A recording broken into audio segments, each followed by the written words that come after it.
Bien, dice la palabra entonces en el verso número 3 del capítulo 11 de Apocalipsis: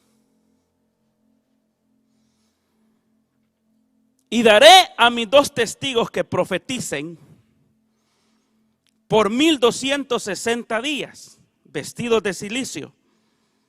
Estos testigos son los 2 olivos y los 2 candeleros que están en pie delante del Dios de la tierra. Si alguno quiere dañarlos, sale fuego de la boca de ellos y devora a sus enemigos. Y si alguno quiere hacerle daño, debe morir él de la misma manera. Verso 6. Estos tienen poder para cerrar el cielo a fin de que no llueva en los días de sus profecías. Y tienen poder sobre las aguas para convertirlas en sangre y para herir la tierra con toda plaga cuantas veces quieran. Y ahora, como le digo, quisiera hacer como un breve resumen y aprovechar a tocar algunos detalles que pues son parte del estudio, pero a veces uno va bastante rápido, entonces va dejando algunos detalles, pero al final es bueno como hacer una conclusión para ir como ya poniendo en orden los temas y de esa manera pues continuar con los temas para que podamos tener una mejor comprensión. Ya cuando lleguemos al final ya vamos a tener una comprensión de los sucesos, de cómo, valga la redundancia, sucederán las cosas. Hemos venido abordando los temas de la escatología. Pudimos ver cómo en su momento lo estudiamos, el surgimiento del anticristo, que decíamos de que será un líder político a nivel mundial. Y es extraordinario cómo a través de, y hoy más en este tiempo, ¿verdad? Si usted mira algunas entrevistas que le hacen algunos políticos, la mayoría de ellos lo que dice es de que la solución para esta crisis, no solamente lo que está pasando, sino la crisis que se avecina, que es la económica también, porque van a quedar repercusiones de ello. Entonces, ellos hablan de que se necesita un gobierno globalizado o un solo gobierno, un gobierno mundial unificado, para que así se le busque la solución a nivel global a todas las situaciones de las naciones. Es impresionante eso porque pareciera ver como que el panorama ya se está preparando o está ya muy bien avanzado, preparado para recibir a este gran líder político que pues ha de ser el último gran dictador mundial, y las naciones lo piden, muchos de los gobiernos lo han dicho. En la ONU también hay grabaciones ahí de muchos destacados presidentes políticos que han hablado de la necesidad de la globalización. Eso es una palabra que está bastante común en este tiempo, la globalización mundial.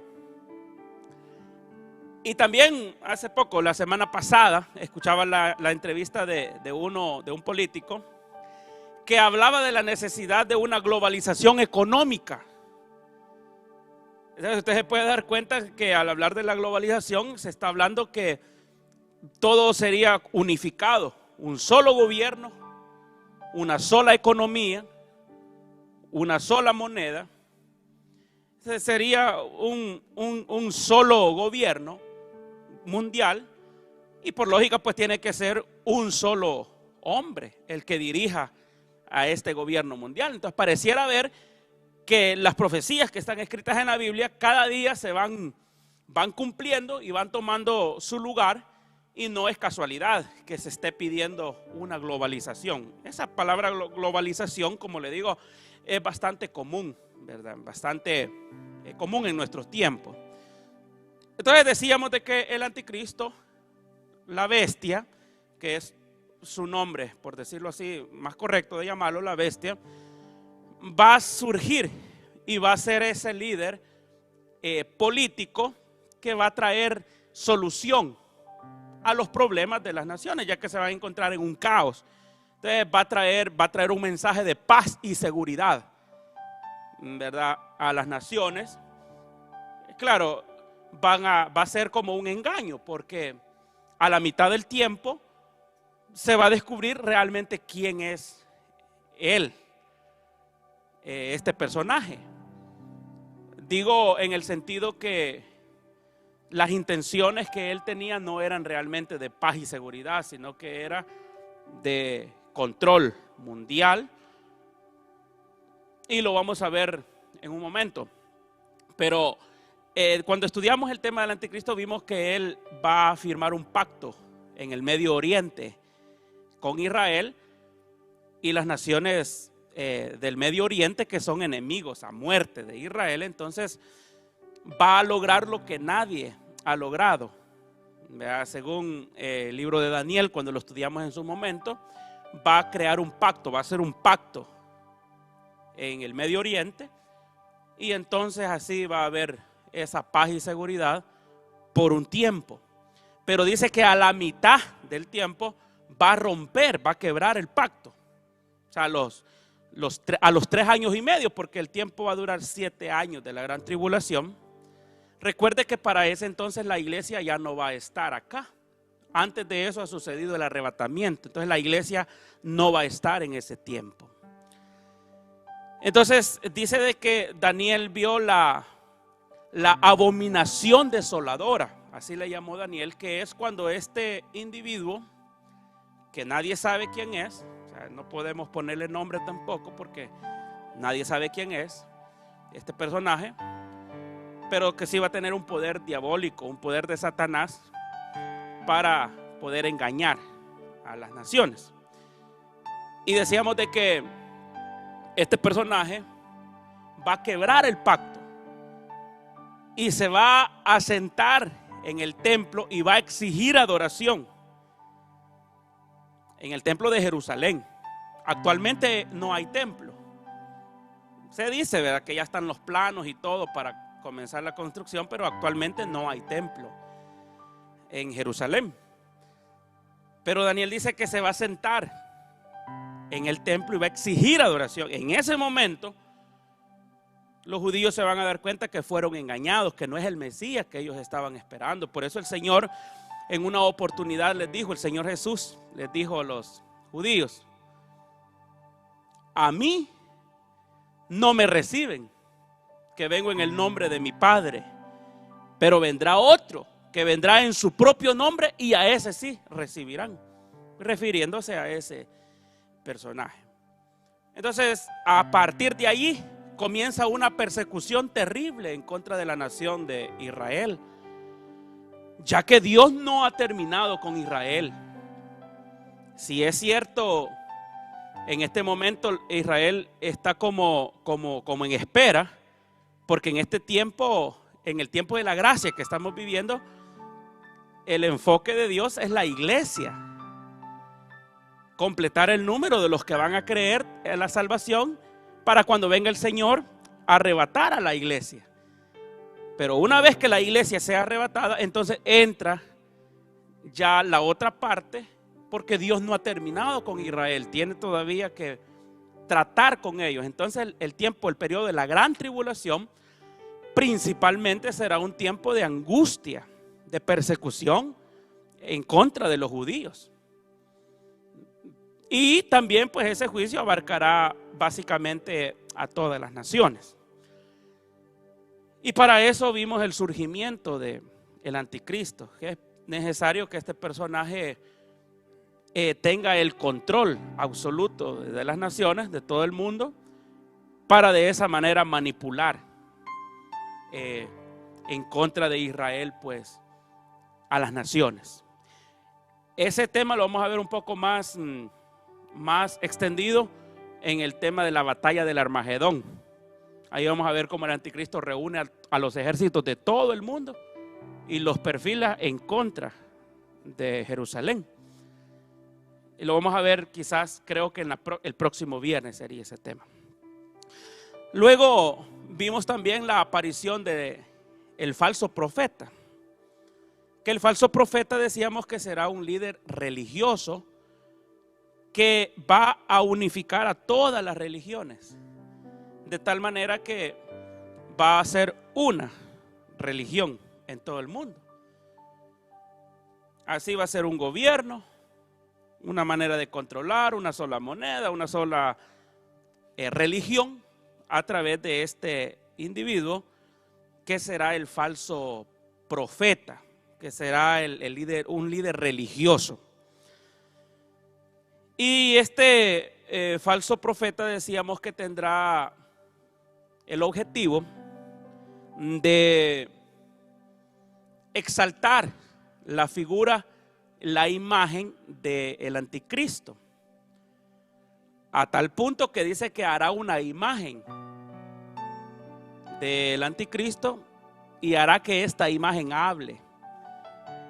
También tendrá poder para hacer descender fuego del cielo, dice este falso profeta, y así engañará pues a las naciones. También tendrá el poder, y es el falso profeta el que va a hacer eso en el tiempo de la gran tribulación, de la marca de la bestia, establecer un control mundial a través de la marca de la bestia que se va a poner en la mano derecha o en la frente. Va a ser una manera de controlar a las personas. Va a ser obligatorio a tal punto que la Biblia dice que el que no tenga la marca de la bestia no va a poder hacer ninguna transacción, no va a poder comprar, no va a poder vender. Va a ser necesario que tenga esa marca, la marca de la bestia. De eso se va a encargar el falso profeta. Y bueno, ya en su momento lo vimos. Estoy mencionando esos dos personajes porque de lo que quiero hablar un poco hoy también tiene que ver con los dos testigos, que es la porción que nosotros leímos. La semana anterior estuvimos viendo, bueno, los dos últimos viernes estuvimos viendo cómo se desencadenan los juicios de parte de Dios para esta tierra. Y para eso estudiamos en su momento los 7 sellos, las 7 trompetas y las 7 copas de la ira, donde pudimos ver pues que hay una serie de juicios que se desencadenan de parte de Dios para castigar a la humanidad por su pecado y también para traer angustia y traer persecución a Israel. Ahora, ya lo vimos pues en su momento, no me voy a detener a hacer ningún comentario con respecto a eso.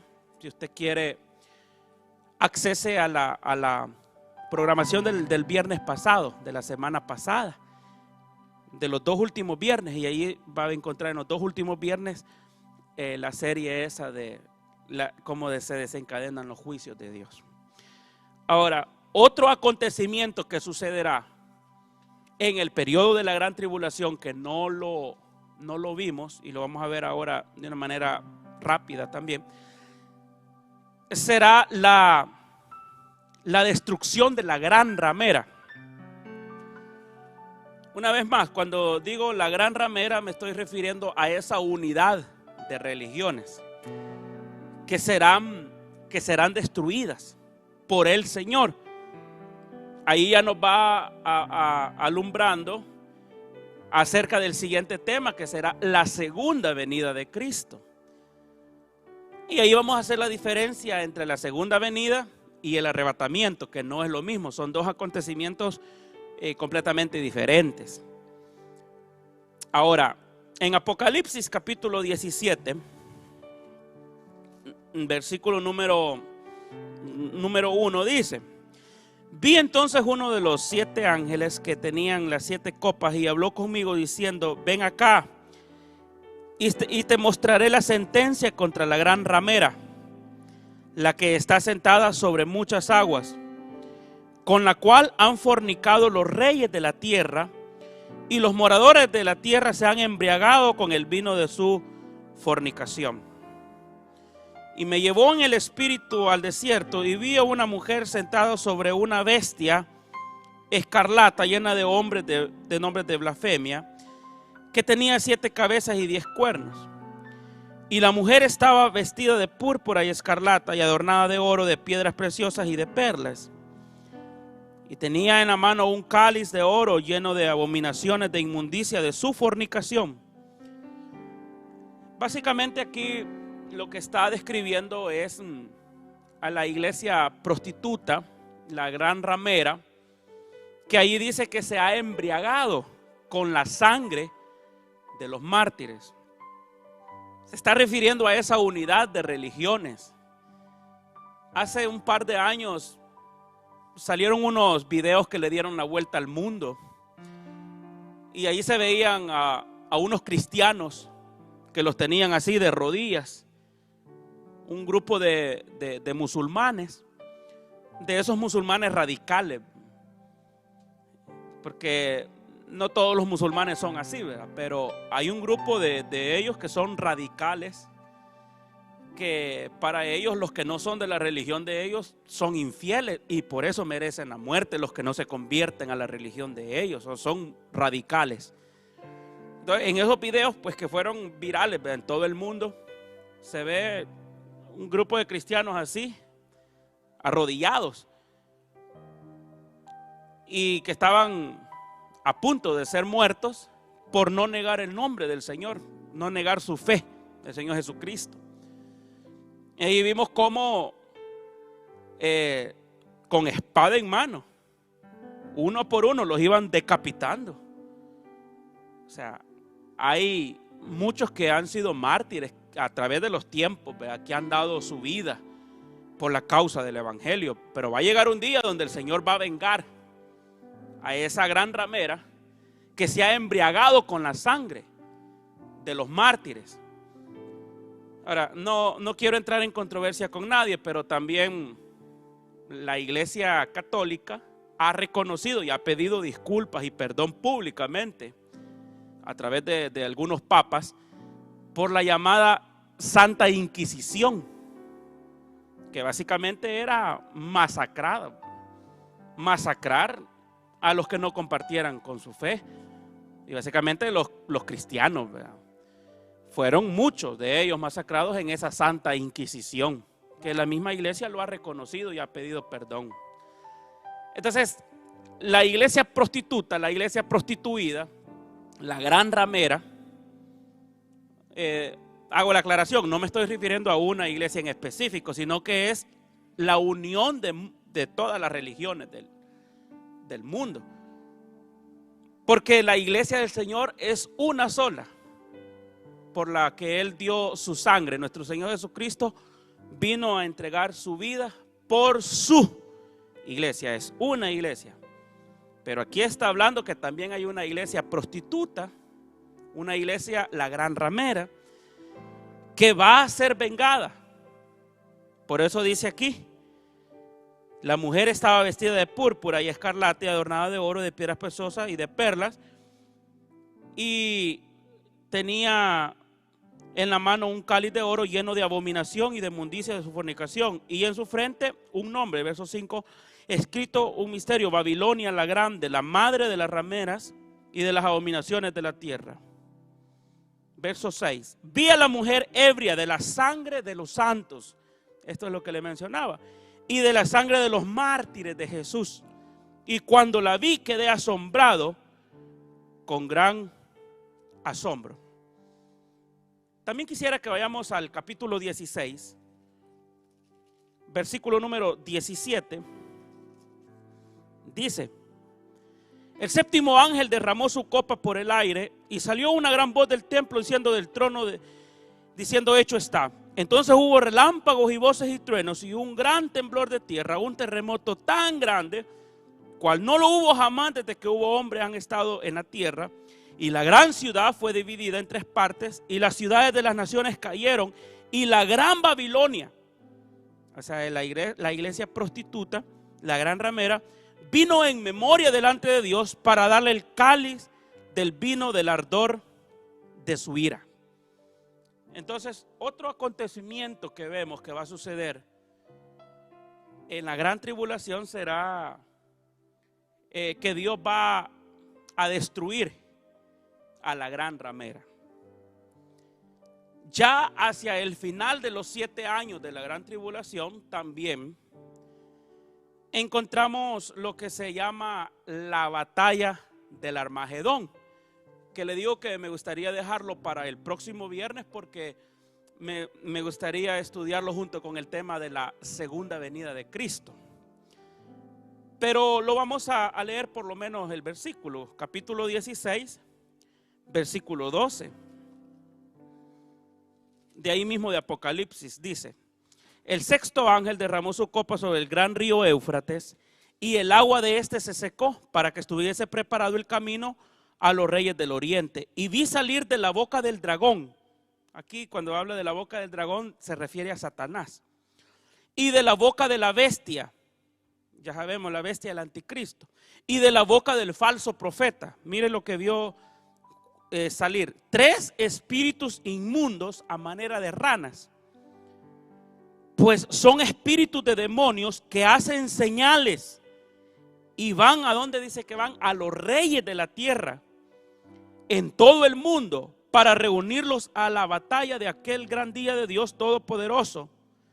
He aquí yo vengo como ladrón, bienaventurado el que vela y guarda sus ropas para que no ande desnudo y vean su vergüenza. Y los reunió en el lugar que en hebreo se llama Armagedón.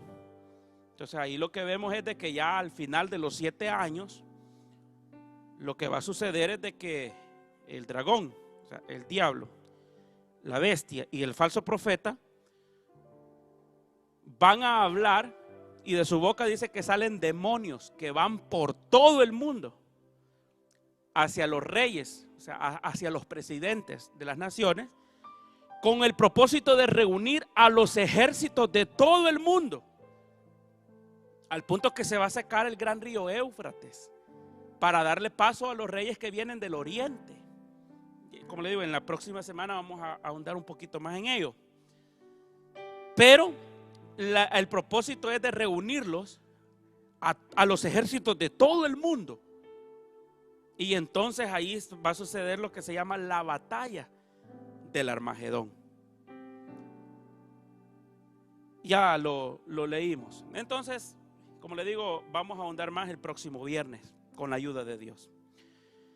Ahora, hay, como le digo, de las preguntas que han llegado ahí, que dejan sus comentarios y las preguntas, personas que preguntan con respecto a los 2 testigos, que es básicamente la porción que leímos hoy en el capítulo 11 de Apocalipsis. Hay personas que piensan de que, de entrada le digo, nadie sabe con exactitud quiénes son estos 2 testigos. Nadie sabe con exactitud. Algunos piensan que es Enoc y Elías. ¿Por qué? Porque Enoc no conoció la muerte física, sino que dice que, bueno, lo que la Biblia dice, y caminó Enoc con Dios y Dios se lo llevó, porque era justo, caminó con Dios, ¿verdad? Enoc no conoció la muerte. Y Elías tampoco, porque dice que fue arrebatado en un carruaje de fuego y se lo llevó el Señor. No se dice que haya muerto, no conoció. Entonces, las personas que piensan que estos 2 testigos de Apocalipsis 11 va a ser Enoc y Elías, es por eso. Porque Hebreos 9:27 dice, y de la manera que está establecido para los hombres, que mueran una sola vez y después el juicio. Entonces la gente dice, bueno, como Enoc no murió y Elías tampoco, entonces tienen que ser ellos los 2 testigos, venir, morir, y entonces sí se cumple allí Hebreos 9:27. Pero yo le quiero hacer como una, ¿cómo le diría? Como llamarle la atención en este punto. Porque, vaya, en el caso del arrebatamiento de la iglesia, si eso sucediera hoy, por ejemplo, el arrebatamiento de la iglesia, los que estemos vivos no vamos a conocer la muerte física. sino que vamos a ser arrebatados, vamos a ser transformados. De manera que este cuerpo va a ser transformado en un cuerpo celestial, angelical, tal y como es el Señor. Ya no vamos a estar sujetos a la materia, sino que será un cuerpo inmaterial. Entonces, podemos decir, ¿a dónde quedó Hebreos 9:27? Que está establecido que mueran y después el juicio. Pero como será un acontecimiento especial, diferente, pues entonces allí no se cumpliría Hebreos 9:27. En el arrebatamiento de la iglesia. Ahora, podemos pensar también que en el caso de Enoc y en el caso de Elías sucedió algo, claro, que no es que se repite en todo, sino que es algo muy específico que sucedió. Por eso yo le quiero llamar la atención de que no es algo que podamos decir ellos van a hacer porque no han muerto. Pues como le digo, si Cristo viniera hoy tampoco nosotros moriríamos, porque seríamos transformados en el arrebatamiento. Yo quisiera eso realmente, ¿verdad? O sea, si usted le pregunta, nadie se quiere morir. Yo quisiera ser arrebatado, que Cristo viniera y nos encontrara así y irnos con el Señor. No vamos a conocer la muerte, qué bendición sería. Pero si no le place al Señor así, que se haga la voluntad de Dios. Dios conoce, estamos en las manos de Dios. Vaya, pero esa base de Hebreos 9:27 entonces podemos decirte que no tiene la suficiente fuerza para aplicarla y decir no, tiene que ser Enoc y Elías porque tienen que morir. Ahora, en mi opinión, ya esta es una opinión muy personal, de verdad, no es la definición de Iglesia Link, sino es algo muy personal. Yo pienso que esos dos testigos, no lo estoy asegurando, pero en mi opinión ha de ser Elías y Moisés, esos dos testigos. Pero solo porque yo pienso, no, ¿verdad? Sino que tengo algunas bases que me gustaría compartirlo con usted y que también aquí, por algunas características que menciona en lo que nosotros leímos, me hace pensar de que puede ser Elías y Moisés, los dos testigos que van a tener un poder extraordinario de parte de Dios. Ellos van a ser los encargados de andar predicando en el periodo más difícil de la gran tribulación, o por decirlo así, en los últimos 3 años y medio. ¿De dónde sacamos eso? Vamos a ir entonces a la Biblia y démosle una revisada. Apocalipsis 11, ahora sí con más detenimiento. Dice el verso número 2, de ahí vamos a comenzar. Le digo, no va a ser, no lo puedo tampoco extender porque yo tengo un tema de y estaba viendo que casi es una predicación, dura 1 hora, solo hablando de los dos testigos con detalle.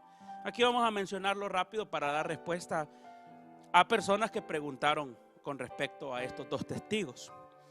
Dice, pero el patio que está fuera del templo déjalo, aparte no lo midas porque ha sido entregado a los gentiles que oirán la santa ciudad 42 meses. Y daré a mis dos testigos, dice el versículo 3, ese es, daré a mis dos testigos que profeticen 1260 días. 1260 días son 3 años y medio. Por eso es de que como la gran tribulación va a durar 7 años, entonces los primeros 3 años y medio, que es de aparente paz y seguridad, luego es cuando se desencadena ya lo crudo de los juicios de Dios. Pero estos dos testigos van a tener, dice el Señor en el verso 3, y daré a mis dos testigos que profeticen por 1260 días. O sea, como le digo, la misma palabra se interpreta, ¿verdad? Por ella misma. Está hablando de los últimos 3 años y medio. Dice el versículo 4, estos testigos son los 2 olivos y de los 2 candeleros que están delante del Dios de la tierra. Si alguno quiere dañarlos, sale fuego de la boca de ellos. Desde aquí, desde el verso 5, póngale atención porque en el verso 5 y en el verso 6 es a donde le digo que yo tengo la base para poder pensar de que ha de ser Elías y Moisés. Si alguno quiere dañarlos, sale fuego de la boca de ellos y devora a sus enemigos. Y si alguno quiere hacerles daño, debe morir él de la misma manera. Estos tienen, o sea, estos dos testigos, miren, tendrán un poder de parte de Dios para cerrar el cielo a fin de que no llueva en los días de su profecía. Mira el poder que tienen. También dice que tienen poder para sobre las aguas, para convertirlas en sangre y para herir la tierra con toda plaga cuantas veces quieran. No sé si le resulta a usted conocido, pero por ejemplo, cuando dice el verso 5 que si alguno quiere dañarlo, sale fuego de la boca de ellos, nosotros encontramos al profeta Elías allá por el libro de Reyes, que hacía descender fuego del cielo cuando iba a ofrecer el holocausto ante los profetas de Baal y de Acera. Y el reto era que el Dios que respondiera con fuego, ese iba a ser Dios. O sea, iba a quedar comprobado delante de toda la congregación de los judíos. Porque en ese tiempo pues los judíos se habían dado a la idolatría, a la adoración a Baal, a la adoración a los dioses de Acera. Entonces Elías reta a los falsos profetas de Baal y les dice: preparemos un sacrificio, un holocausto y oremos. Ustedes órenle a su Dios y yo le voy a orar a mi Dios. El Dios que responda por fuego, ese será Dios.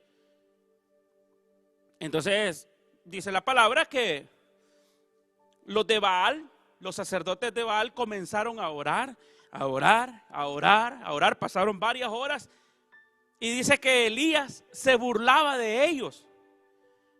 Se burlaba de ellos porque les decía: sigan orando más fuerte a ese su Dios. De repente está dormido y no les oye. Oren más fuerte.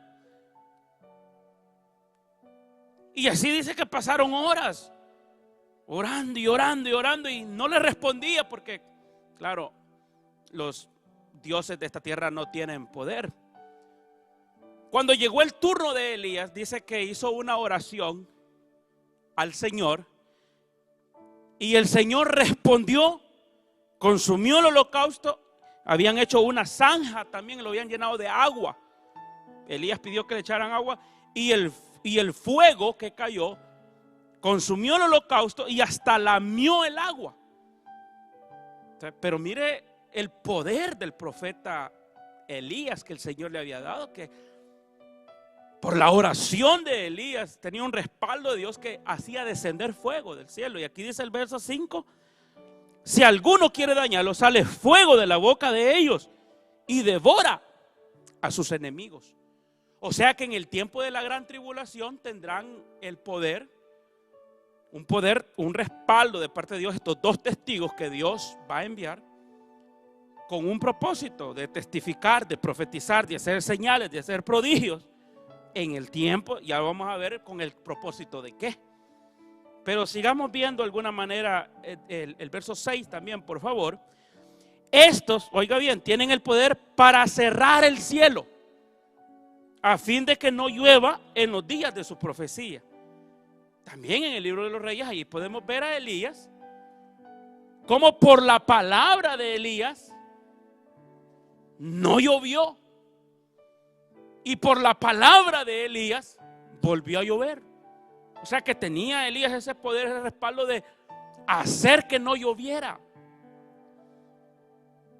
Y dice el verso 6: estos tienen el poder para cerrar el cielo. Claro, aquí no está diciendo abiertamente es Elías, pero lo que estamos viendo son algunas características de lo que estos dos testigos tendrán. Dice que sale fuego de su boca, Dice que tienen el poder para cerrar el cielo a manera que no llueva. Y tienen poder sobre las aguas para convertirlas en sangre. ¿Recuerdan de Moisés allá en Egipto? Cuando llega a hacer las señales, los prodigios en Egipto. Y convierte las aguas del río Nilo literalmente en sangre. Dice aquí que tendrán también el poder sobre las aguas para convertirlas en sangre. Y para herir con toda plaga cuantas veces quieran. Por ejemplo, en Egipto Moisés hirió con 10 plagas, 10 señales. Por eso es de que yo me inclino a pensar que estos dos testigos se refieren a Elías y a Moisés. Pero en Mateo capítulo 17 encuentro también una base más que me gustaría compartirlo con ustedes. Si en algún momento se va el audio, háganoslo saber, por favor. La semana pasada se nos fue un ratito el audio, ya que en vivo así pasan las cosas. Estamos completamente en vivo y puede pasar, ¿verdad? Ahí le vamos a pedir a los técnicos que estén más listos ahí. Pero háganoslo saber usted también. Si puede suceder cuando estamos en vivo, pueden pasar esas cosas. Dice Mateo 17:1. Póngale atención, aquí vamos a hablar de la transfiguración. 6 días después Jesús tomó a Pedro, a Jacobo y a Juan su hermano y los llevó aparte a un monte alto y se transfiguró delante de ellos. Y resplandeció su rostro como el sol y sus vestidos se hicieron blancos como la luz. Y he aquí les aparecieron Moisés y Elías. Tenían cientos de años ya de haber muerto.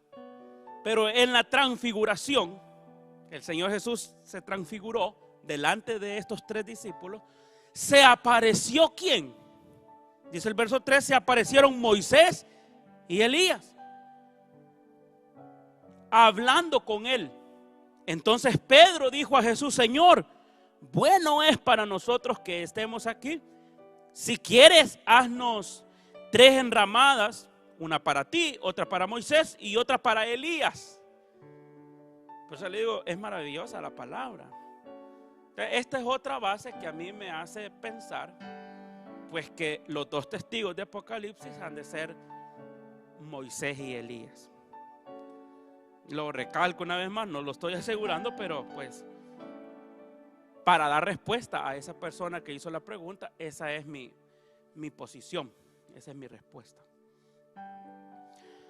Entonces estos 2 testigos serán los encargados de predicar y testificar en la segunda parte de la gran tribulación, es decir, en los últimos 3 años y medio. Y su mensaje será de juicio y de salvación. Note, y aquí quiero hacer una aclaración, no es el evangelio de la gracia que ellos van a predicar. Porque el evangelio de la gracia que predicamos hoy se va a terminar cuando Cristo venga en el arrebatamiento a traer a su iglesia. Allí habrá terminado el tiempo de la gracia. Hoy estamos viviendo un tiempo de gracia, de misericordia de parte de Dios. En otras palabras, está fácil ser cristiano hoy en este tiempo. En ese tiempo de la gran tribulación no va a estar tan fácil. Ahí va a haber persecución. Pero Dios, como es bueno en misericordia, todavía va a levantar a estos 2 testigos con poder sobrenatural para testificar y profetizar y predicar el evangelio eterno, no el evangelio de la gracia. Fíjese cómo es el evangelio de la gracia. Es gratis. Usted no tiene que hacer absolutamente nada.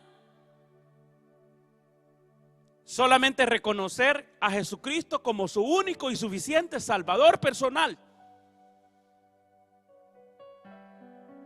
que murió en la cruz del Calvario por sus pecados, pero que al tercer día resucitó y ahora está sentado a la diestra del Dios Padre. Porque de tal manera Dios ha amado a este mundo que entregó lo mejor que Él tenía, a su Hijo amado, para que todo aquel que crea en Él no se pierda, mas tenga la vida eterna. Porque Dios no envió a su Hijo a este mundo para condenar al mundo, sino que para que el mundo fuese salvo por Él. El que en Él cree tiene la vida, pero el que no cree ya ha sido condenado. Está fácil, solo es de creer, solo es de reconocer que Jesucristo es el Señor y el Salvador, y que no hay otro medio de salvación, solamente Jesucristo. Eso es todo. No tiene que pagar nada, no tiene que hacer ningún sacrificio, no tiene que hacer ninguna penitencia. Solamente reconocer a Jesucristo como su Señor y su Salvador. Está fácil. El Evangelio de la gracia, gratis. No es gratis porque sea barato. No, es carísimo. Tan caro que ni con todo el dinero del mundo pudiéramos comprar la salvación. El precio que se tuvo que pagar fue tan alto que nadie lo pudo haber pagado, solamente Dios, enviando a su Hijo. Lo mejor que Él tenía lo entregó por nosotros. Eso es una bendición grande.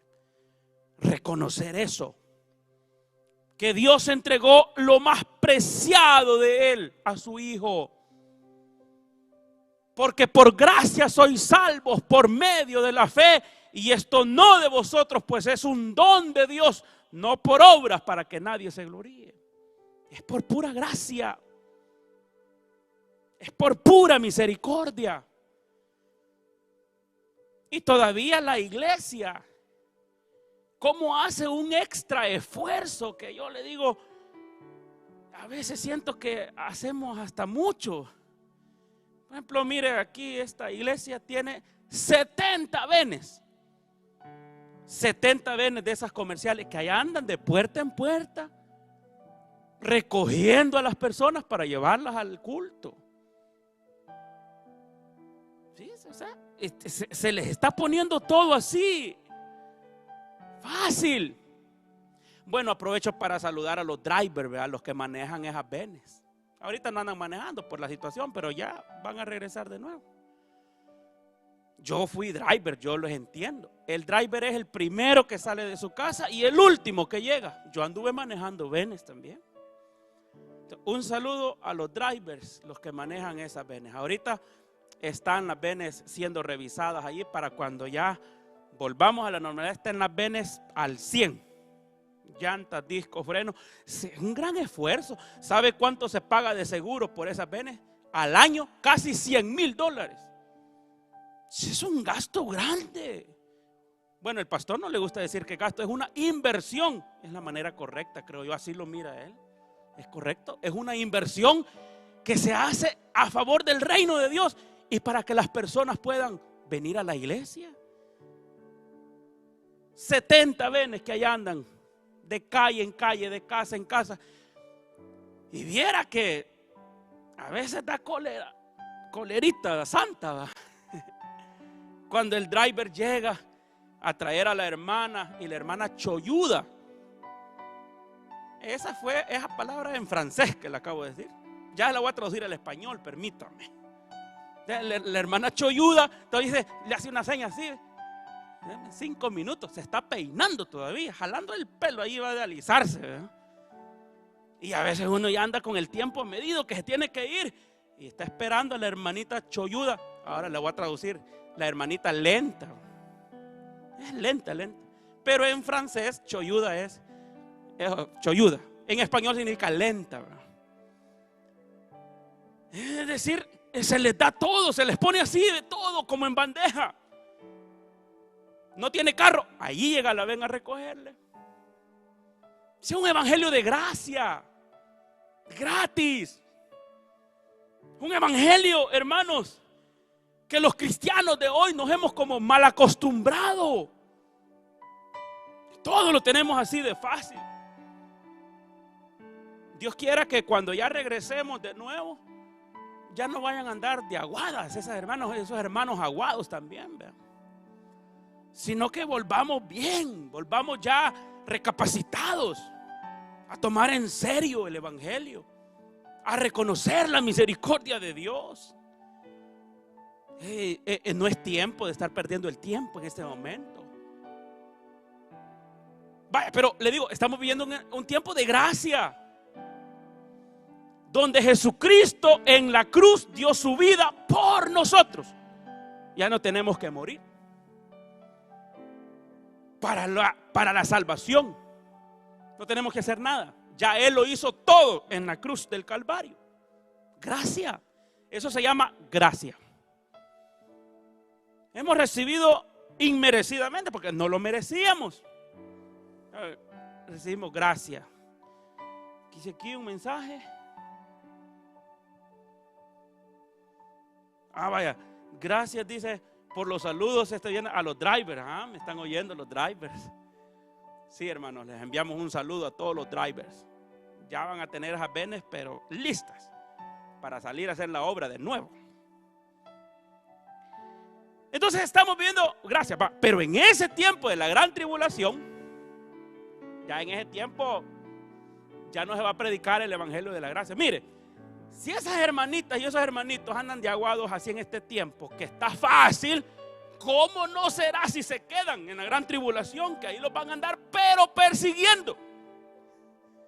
Van a andar persiguiendo para que se ponga la marca, y si no se la pone, no va a poder comprar ni vender. Y alguien hizo otra pregunta, ¿verdad? Y decía, ¿será que van a haber niños en la gran tribulación? Que no ve que el Señor Jesucristo dijo, ¡ay de las que estén encinta en aquel tiempo! O sea, si las que están embarazadas iban a quedar embarazadas, no es que el niño se va a ir, no.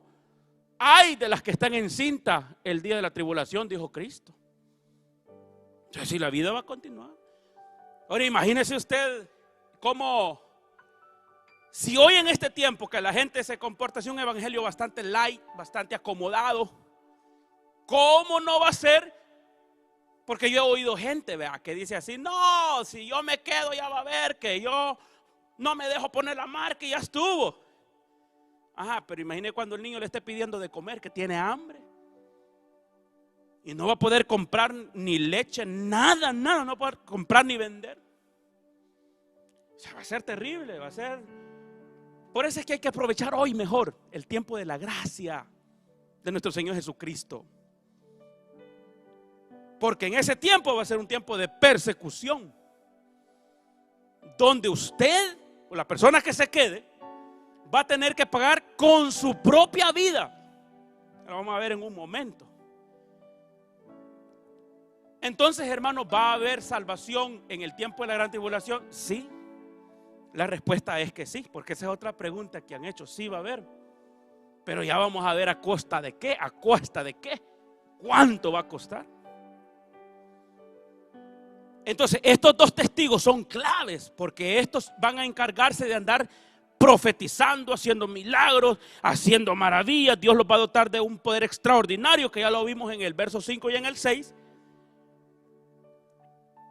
Y pues, y sigue diciendo los versículos más adelante. Me gustaría solo leerlos, ¿verdad? Porque para no dejar la idea inconclusa, dice el verso 7: cuando hayan acabado su testimonio, los dos testigos, la bestia que sube del abismo hará guerra contra ellos y los vencerá y los matará, pero hasta que ya hayan terminado su misión, la misión con la que el Señor los va a enviar. Y sus cadáveres estarán en la plaza de la grande ciudad, que en sentido espiritual se llama Sodoma y Egipto, también, donde también nuestro Señor fue crucificado.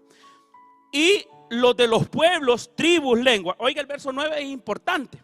Dice, y los de los pueblos, tribus, lenguas, naciones, verán sus cadáveres por 3 días y medio y no permitirán que sean sepultados. Y los moradores de la tierra se regocijarán sobre ellos y se alegrarán. Y se enviarán regalos unos a otros, porque estos dos profetas habían atormentado a los moradores de la tierra. O sea, la gente en lugar de recibir el mensaje, porque no todos van a recibir el mensaje, no todos van a creer, pero van a haber algunos que se van a alegrar y se van a enviar regalos entre ellos cuando maten a los dos testigos. Pero después de 3 días y medio, entró en ellos el espíritu de vida enviado por Dios y se levantaron sobre sus pies y cayó gran temor sobre los que lo vieron. Y oyeron una voz del cielo que les decía: subid acá. Y subieron al cielo en una nube y sus enemigos los vieron. En aquella hora hubo un gran terremoto y la 10ª parte de la ciudad se derrumbó por el terremoto y murieron en número de 7,000 hombres, y los demás se aterrorizaron y dieron gloria al Dios del cielo. Entonces, estos 2 testigos van a tener la misión de profetizar, de hacer milagros, de hacer señales, de predicar el evangelio eterno. Entonces, la pregunta que se hacía es: ¿habrá salvación en el tiempo de la gran tribulación? La respuesta sería sí. Apocalipsis 7, vamos a respaldar entonces ese sí con Apocalipsis 7, versículo 1, porque habrá salvación tanto para judíos como para gentiles. En un momento lo vamos a ver. Dice Apocalipsis 7: después de esto, versículo 1, después de esto vi a los 4 ángeles en pie sobre los 4 ángulos de la tierra, que detenían los 4 vientos de la tierra para que no soplase viento alguno sobre la tierra, ni sobre el mar, ni sobre ningún árbol. Y vi también, versículo 2, a otro ángel que subía de donde sale el sol y tenía el sello del Dios vivo, y clamó a gran voz a los 4 ángeles quienes se habían dado el poder para hacer daño a la tierra y al mar, diciendo, aquí viene: no haga daño a la tierra, ni al mar, ni a los árboles, hasta que hayamos sellado en su frente a los siervos de nuestro Dios. Y oí el número de los sellados: 144,000 sellados de todas las tribus de los hijos de Israel. Aquí quiero hacer una aclaración, porque hay una secta, bueno, hay varias sectas que han interpretado bien incorrectamente y se han adjudicado esta porción de la palabra para ellos. Una vez me recuerdo que un testigo de Jehová, testigo contra Jehová más bien, me hizo una invitación y me dijo: mire, me dijo, lo invito a un evento que vamos a tener bien grande. Me dijo: nos vamos a reunir de todas partes y va a ser un evento grande. Y ahí en ese evento vamos a tener a uno de los 144,000, me dijo así. Y yo me quedé: ¿y cómo es eso? ¿Cómo es que ya sabe si aquí nos está diciendo que los 144,000 van a estar en el tiempo de la gran tribulación? Allí van a ser sellados. Y hoy hace poco me estaba haciendo esa invitación que allí iban a tener a uno de los 144,000. Por eso le digo, la gente loca, ¿verdad?, que no lee la Biblia, rápidamente se deja engañar. Pero uno que conoce la escritura, aunque sea lo más básico, dice: momento, ¿cómo es eso? Y le comienzo a preguntar: mire, ¿y de dónde es ese de los 144,000? Del Salvador, me dijo. No, hombre, del Salvador. Sí. ¿Y tiene familia? Sí, tiene esposa y hijos. No, hombre, le digo yo, si la Biblia dice otra cosa. Y vamos a la Biblia, vamos a lo que dice, así dice la Biblia. Entonces, por eso lo quiero llevar a usted con detenimiento. Vea, aquí nos dio una clave, lo que dice el verso número 4 del capítulo 7. Oí el número de los sellados: 144,000 sellados de todas las tribus de los hijos de Israel. Exclusivamente de los hijos de Israel. Y todavía dice más, mire: de la tribu de Judá 12,000 sellados, de la tribu de Rubén 12,000 sellados, de la tribu de Gad 12,000 sellados, de la tribu de Aser 12,000 sellados, de la tribu de Neftalí 12,000 sellados, de la tribu de Manasés 12,000 sellados, de la tribu de Simeón 12,000 sellados, de la tribu de Leví 12,000, de la tribu de Isaacar 12,000, de la tribu de Zabulón 12,000, de la tribu de José 12,000, de la tribu de Benjamín 12,000. 12,000 por 12 da 144,000. Todavía es bien específica la palabra, pero ahí dice: de los hijos de Israel. O sea que este número es exclusivamente de los judíos, para los judíos. Y quiero leer una porción más en Apocalipsis 14:1. Dice: después de esto miré, y aquí el Cordero estaba en pie sobre el monte de Sión, y con él 144,000 que tenían el nombre de él y de su padre escrito en la frente.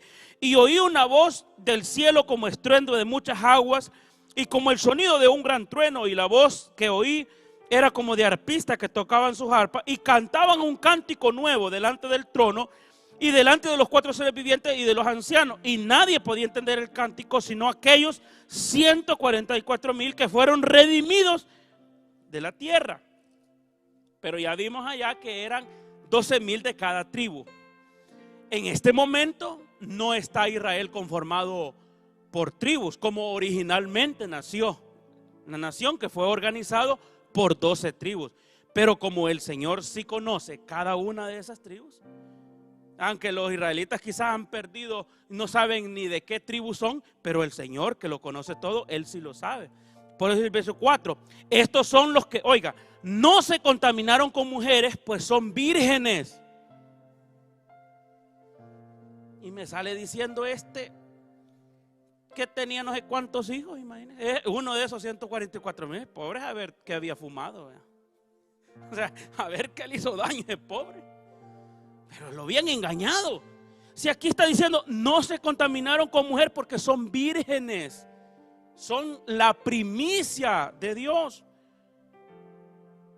O sea, lo que está diciendo es que como va a haber un tiempo también de misericordia y de salvación para Israel, entonces estos son la primicia, son sellados como primicia para Dios. Dice, estos son los que siguen al Cordero donde quiera que va. Estos fueron redimidos de entre los hombres como primicias para Dios y para el Cordero.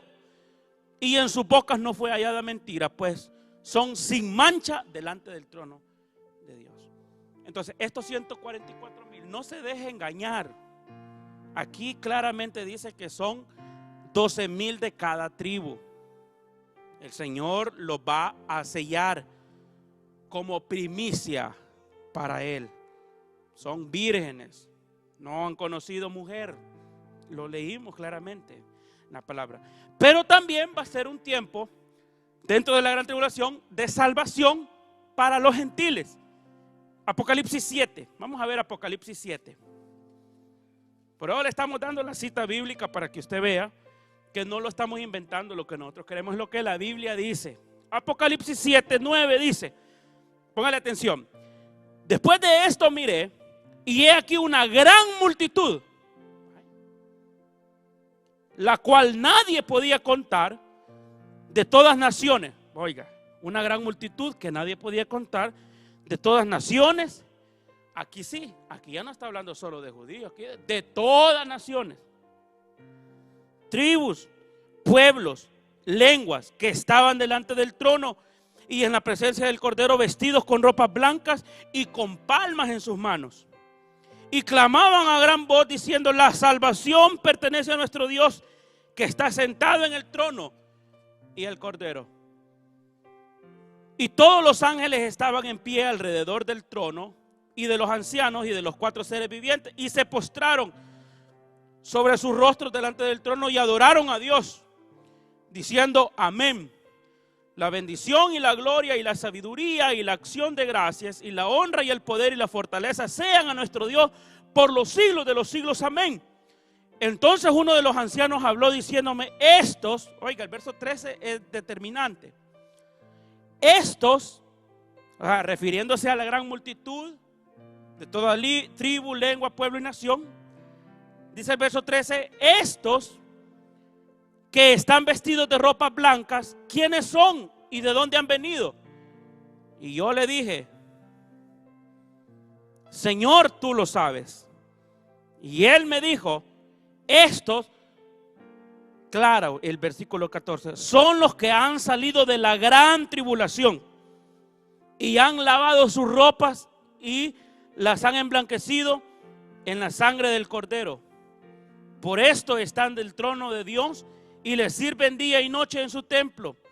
y el que está sentado sobre el trono extenderá su tabernáculo sobre ellos. Ya no tendrán hambre ni sed, y el sol no caerá más sobre ellos, ni calor alguno, porque el Cordero que está en medio del trono los pastoreará y los guiará a fuentes de aguas de vida, y Dios enjugará toda lágrima de los ojos de ellos. En otra porción, hablando de esta multitud, dice que vi las almas de los decapitados. Estaban decapitados. Lo que da a entender es de que el precio que van a tener que pagar dentro del periodo de la gran tribulación va a ser su propia vida. Con su propia vida ellos van a pagar el derecho, por decirlo así, a acceder a la salvación que hoy es de gratis, que hoy es de gracia, porque Jesús ya murió por nosotros. Pero en este tiempo, en este periodo de la gran tribulación de persecución, cada uno va a tener que pagar con su propia vida. Y parece ver que la herramienta que va a utilizar el anticristo va a ser la decapitación, porque dice: vi las almas de los decapitados delante de Dios. Ahora, algo completamente diferente sucederá a aquellos que reciban la marca de la bestia. Apocalipsis 14, versículo número 9, con lo cual vamos a ir ya concluyendo. Apocalipsis 14, 9 dice: y el tercer ángel lo siguió diciendo a gran voz: oiga, si alguno adora a la bestia y a su imagen y recibe la marca en su frente o en su mano, él también beberá del vino de la ira de Dios, que ha sido vaciado puro en el cáliz de su ira, y serán atormentados con fuego y azufre delante de los santos ángeles y del Cordero. Y el humo de su tormento sube por los siglos de los siglos, y no tienen reposo ni de día ni de noche los que adoran a la bestia y a su imagen, ni nadie que reciba la marca en su nombre. Aquí está la paciencia de los santos, los que guardan los mandamientos de Dios y la fe de Jesús. Y oí la voz que decía del cielo: escribe, bienaventurado aquel delante de los muertos que mueren en el Señor. Dice, así dice el Espíritu: descansarán de sus trabajos, porque sus obras con ellos siguen. Un panorama completamente diferente. Entonces, estas grabaciones van a quedar guardadas. Y si usted se queda del arrebatamiento en la gran tribulación, ahí se va a dar cuenta que todo esto que nosotros estuvimos predicando era una realidad, que la palabra de Dios ya lo había advertido. Y en el momento que usted se deje poner la marca en su mano derecha o en su frente, en ese momento será automáticamente condenado, porque ahí lo acabamos de leer: los que recibieron la marca serán atormentados de día y de noche por toda una eternidad. Pero aquellos que rechacen la marca de la bestia en el tiempo de la gran tribulación podrán todavía formar parte de esa gran multitud de toda tribu, lengua y nación, pero eso no se los podemos asegurar a nadie. Es mejor aprovechar hoy este tiempo. Como le digo, está fácil. Hoy en este tiempo está fácil. Solo es de reconocer a Jesucristo como su Señor y su Salvador, obedecer la palabra, seguir al Señor, obedecer sus mandamientos y estar pendiente esperando que el Señor pronto ha de venir. Si a usted le gustaría tomar esa decisión de reconocer a Jesucristo como su único y suficiente Salvador personal, nos gustaría orar por usted. O si usted se quiere reconciliar también, ha andado apartado de los caminos de Dios, y ahora la palabra viene como para darle una voz de advertencia, una trompeta de Dios para advertirle. Hoy es una buena oportunidad para que usted pueda reconocer y reconciliarse con el Señor. El tema del próximo viernes será la segunda venida de Cristo. Y después de ese tema continúa el reino milenial, el reino de 1000 años que establecerá Cristo. Y después el tema que viene será el juicio final, donde será destruido el cielo y la tierra, pasarán. Pero hoy vamos a orar. Hasta acá lo vamos a dejar por la cuestión del tiempo también, ya que tenemos que entrar en un momento de oración. Pero el propósito de compartir estos temas es de que usted reconozca que Dios nos está dando un tiempo de gracia todavía, misericordia. Todavía la iglesia sigue predicando la gracia del Señor Jesucristo en esta tierra. Usted puede aprovechar esa gracia. Usted puede aprovechar esa misericordia de Dios hoy, esta noche, poniéndose a cuentas con Dios. Escríbanos un comentario, aquellos que están en YouTube, aquellos que están en Facebook o en las diferentes plataformas. Escriba: yo me reconcilio con Dios, yo arreglo cuentas con Dios, yo me quiero ir en el arrebatamiento. Así me gustaría que escriba así: me gustaría irme en el arrebatamiento. Y si usted es parte de la iglesia que espera al Señor, también escriba un comentario y diga: yo me voy, yo estoy esperando al Señor, yo estoy esperando al Señor. La iglesia dice: ven, y el Espíritu dice: sí, venga. Estamos esperando al Señor. Ahí terminará todo dolor, toda enfermedad, toda angustia, cuando el Señor venga en el arrebatamiento. Pero si usted necesita ponerse a cuenta, hágalo hoy, no lo deje para mañana. Tiene hoy la oportunidad. Oiga lo que dice ese cántico: Cristo ya viene otra vez. Yo le estoy esperando. Yo le estoy esperando. Y usted,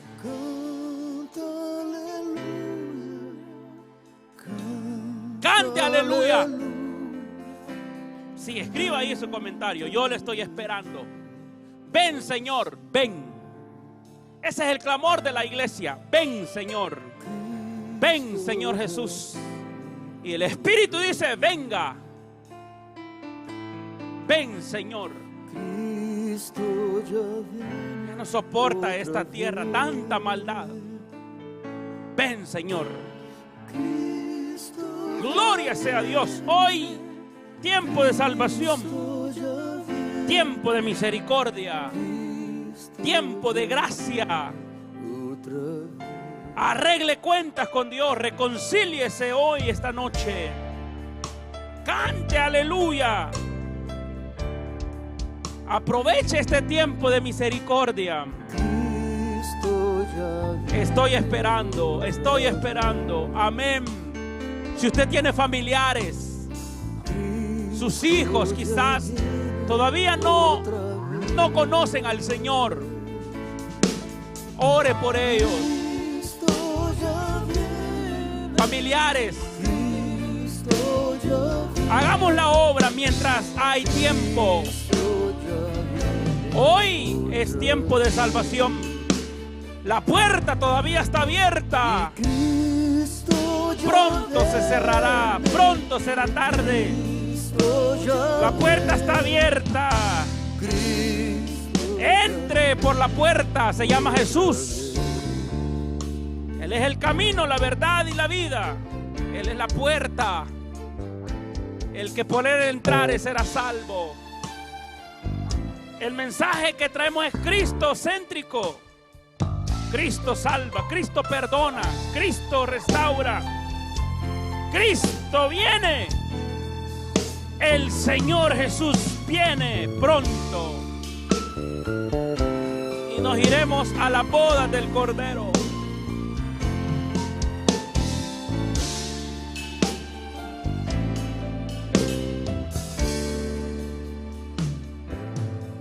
Él volverá como ladrón en la noche. El Espíritu dice ven. La iglesia venga. Aleluya. El Señor vendrá. El Señor vendrá. Gloria sea Dios. Toca, Señor, ahora. Toca, Padre, ahora los corazones. Él vendrá. Si podemos entonar ese canto. Él vendrá. El Señor viene. No tengas miedo, Él volverá. Él lo ha prometido, Él vendrá. La iglesia que tiene esa esperanza diga, sí, Señor. A todo aquel que sea fiel, el Señor viene. Él volverá muy pronto. Recapacite. Aproveche el tiempo que Dios le da. Prosigue, hermano, hacia la meta. Sigamos adelante. Hoy está más cerca que ayer. Cada día que pasa se aproxima. Aleluya. En las nubes vendrá. Allá en las nubes. Gloria a Dios. A levantar a todo aquel que le fue fiel. Él volverá pronto, muy pronto. Tú sigue firme hasta la meta final. No tengas miedo, Él volverá a levantarnos. Él lo prometió. No pierdas tu fe. El tiempo es corto ya. Nunca desmayes y una corona Él te dará. Ahí puede cantarlo en su casa usted también. Esa es una esperanza que tenemos. Allá en las nubes. Promesa que Él nos ha dado. A levantar a todo aquel que le fue fiel. Pendientes estemos Él esperando volverá al Señor. pronto, muy pronto. Su palabra se va a cumplir. Prosigue firme Pronto hasta la meta le veremos. final. Sigue adelante, hermano. Volverá No pierda la fe. Sigue adelante. allá en las nubes. Ya falta poco. Sigamos adelante. Levantar a todo aquel que le fue fiel. Aleluya. Él volverá Sí, Señor. Te esperamos. pronto, muy pronto. Prosigue firme. Prosigue firme Manténgase hasta firme. la meta final. Pronto nos gozaremos con el Señor. Gracias, Padre.